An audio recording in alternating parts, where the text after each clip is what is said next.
এদিকে জাহাঙ্গীরনগর বিশ্ববিদ্যালয় কেন্দ্রীয় শিক্ষার্থী সংসদ জাকসু নির্বাচনের মনোনয়নপত্র সংগ্রহ ও জমার সময়সীমা একদিন বাড়ানো হয়েছে।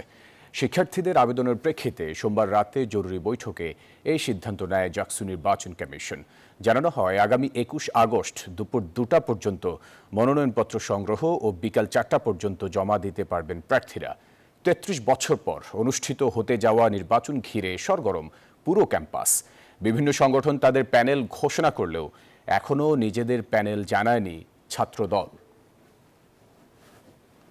ছাত্র সংসদ নির্বাচনকে আসলে ভীতিকর তারাই মনে করে যারা আসলে এদেশের মানুষের উপর, এদেশের শিক্ষার্থীদের মতের উপর অধিকার কায়েম করতে চায়, আধিপত্য কায়েম করতে চায় এবং তারা এদেশের মত প্রকাশের স্বাধীনতাকে ভয় পায়। প্রাইমারি যে স্টেক হোল্ডার, আমাদের প্রিয় শিক্ষার্থীগণ, তাদের সহযোগিতার মাধ্যমেই আমরা আশা করছি একটা সুন্দর সুষ্ঠু অবাধ নির্বাচন অনুষ্ঠিত হবে। একই সাথে আমরা দেশের যে রাষ্ট্রীয় নিরাপত্তা বাহিনী আছে তাদের কাছেও সহযোগিতা চেয়েছি।